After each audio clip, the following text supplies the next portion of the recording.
Hello everyone, welcome to Sanmarga classes. ಹದಿಹರೆಯಕ್ಕೆ ಪ್ರವೇಶ ಪಾಠದ 12ನೇ ಪ್ರಶ್ನೆ. ನಿರ್ನಾಳ ಗ್ರಂಥಿಗಳು ಎಂದರೇನು? ಮಕ್ಕಳೇ, ಗ್ರಂಥಿಗಳು ಎಂದರೇನು?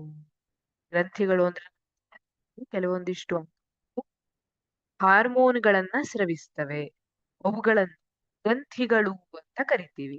ಈಗ ನಾವು ಪಿಟ್ಯೂಟರಿ ಗ್ರಂಥಿಯನ್ನ ಕನ್ಸಿಡರ್, ಅದು ಬೆಳವಣಿಗೆಯ ಹಾರ್ಮೋನ್ ಅನ್ನ ಸ್ರವಿಸ್ತದೆ.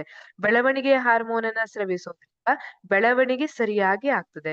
ಈ ಹಾರ್ಮೋನ್ಗಳೆಲ್ಲ ಹೇಗೆ ಅಂದ್ರೆ, ಈಗ ಹೇಗೆ ಮೆಂಟರ್ ಇರ್ತಾರಲ್ಲ ಅದೇ ರೀತಿ, ಈಗ ನಿಮ್ಮ ಶಾಲೆಯಲ್ಲಿ ಶಿಕ್ಷಕರು ಇರ್ತಾರಲ್ಲ ಅದೇ ರೀತಿ ನೀವು ಸರಿಯಾಗಿ ಕೆಲಸ ಮಾಡ್ತಿದ್ದೀರೋ ಇಲ್ವೋ ಅನ್ನೋದನ್ನ ಮಾನಿಟೈಸ್ ಮಾಡುವಂತವ್ರು ಯಾರು?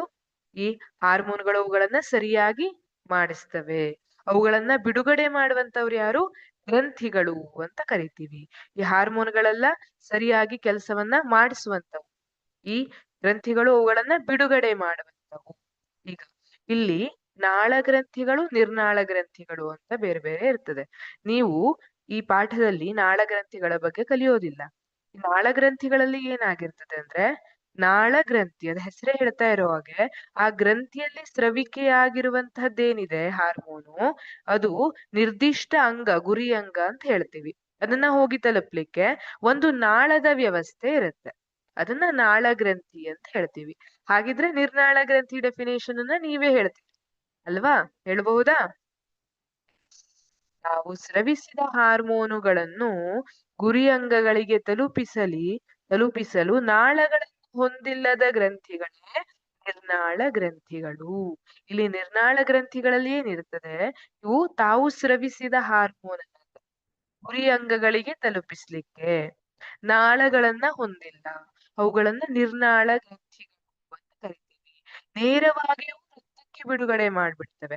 ಹಾಗಾಗಿ ರಕ್ತ, ನಿಮ್ಗೆ ಗೊತ್ತಿದೆ, ನಮ್ಮ ದೇಹದಲ್ಲಿ ಎಲ್ಲ ಕಡೆ ರಕ್ತ ಓಡಾಡ್ತಾ ಇರ್ತದೆ. ಆ ರಕ್ತ ಹಾರ್ಮೋನ್ ಅನ್ನ ಸಾಗಾಣಿಕೆ ಮಾಡುವಂತಹ ಕೆಲಸವನ್ನ ಮಾಡಿರ್ತದೆ. ಈಗ ನಿಮ್ಗೆ ಅಡ್ರಿನಾಲಿನ್ ಹಾರ್ಮೋನ್ ಅನ್ನ ಒಂದು ಉದಾಹರಣೆ ನಿಮ್ಗೆ ಗೊತ್ತಿದೆ. ನಮ್ಗೆ ಭಯ ಆದಾಗ ಅಡ್ರಿನಾಲಿನ್, ನಾವು ಆ ಭಯಭೀತ ಸನ್ನಿವೇಶದಿಂದ ಹೊರಗೋಗ್ಬೇಕು.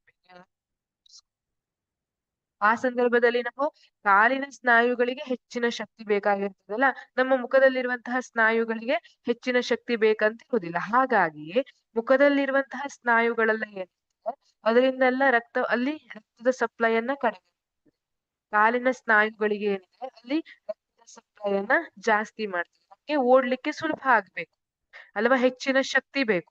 ಆ ಕಾರಣಕ್ಕಾಗಿ ಕಾಲಿನ ಅಂಗಗಳಿಗೆ ಕಾಲುಗಳಿಗೆ ಹೆಚ್ಚಿನ ಶಕ್ತಿಯನ್ನ, ಅಲ್ಲಿ ಹೆಚ್ಚಿನ ರಕ್ತವನ್ನ ಪೂರೈಸುವ ಅಡ್ರಿನಾಲಿನ್ ಹಾರ್ಮೋನ್ ಬಿಡುಗಡೆ ಆಗುವಂತದ್ದಲ್ಲಿ ಅಡ್ರಿನಾಲ್ ಗ್ರಂಥಿಯಲ್ಲಿ. ಅಡ್ರಿನಾಲ್ ಗ್ರಂಥಿ ಇರುವುದು ಮೂತ್ರಪಿಂಡದ ಮೇಲ್ಭಾಗದಲ್ಲಿ ಅಂತ ಹೇಳ್ತೀವಿ. ಅಲ್ಲಿಂದ ಅದು ನಮ್ಮ ಕಾಲುಗಳಿಗೆ ಹೋಗ್ಬೇಕು, ನಮ್ಮ ಮುಖಕ್ಕೆ ಹೋಗ್ಬೇಕು ಅಲ್ವಾ, ನಮ್ಮ ಹೃದಯವನ್ನ ಜೋರಾಗಿ ಪಂಪ್ ಮಾಡುವಂತೆ ಮಾಡ್ಬೇಕು. ಇದೆಲ್ಲ ಕೆಲಸವನ್ನ, ಹಾಗೆ ನಮ್ಮ ಶ್ವಾಸಕೋಶ ಹೆಚ್ಚಾಗಿ ಗಾಳಿಯನ್ನು ತಗೊಳ್ಬೇಕು. ಇದೆಲ್ಲ ಕೆಲಸವನ್ನ ಆ ಮೂತ್ರಪಿಂಡದ ಮೇಲ್ಭಾಗದಿಂದ ಅಡ್ರಿನಾಲಿನ್ ಹಾರ್ಮೋನ್ ಏನಿರ್ತದಲ್ಲ ಅದು ರಕ್ತದ ಮೂಲಕ ಎಲ್ಲ ಅಂಗಗಳಿಗೆ, ಈ ಎಲ್ಲ ತಲುಪಿ ಅದು ನಿರ್ದೇಶನವನ್ನ ಕೊಡ್ತದೆ. ಹಾಗಾಗಿ ತಾವು ಸ್ರವಿಸಿದ ಹಾರ್ಮೋನುಗಳನ್ನು, ಇಲ್ಲಿ ನಿರ್ನಾಳ ಗ್ರಂಥಿಗಳು ಅಂದ್ರೆ ಏನು ಅಂತ ಕೇಳಿದ್ದಾರೆ, ಇಷ್ಟೇ ಬರೀರಿ. ತಾವು ಸ್ರವಿಸಿದ ಹಾರ್ಮೋನುಗಳನ್ನು ಗುರಿ ಅಂಗಗಳಿಗೆ ತಲುಪಿಸಲು ನಾಳಗಳನ್ನು ಹೊಂದಿಲ್ಲದ ಗ್ರಂಥಿಗಳೇ ನಿರ್ನಾಳ ಗ್ರಂಥಿಗಳು. ಇವು ನೇರವಾಗಿ ರಕ್ತಕ್ಕೆ ಬಿಡುಗಡೆ ಥ್ಯಾಂಕ್ ಯು.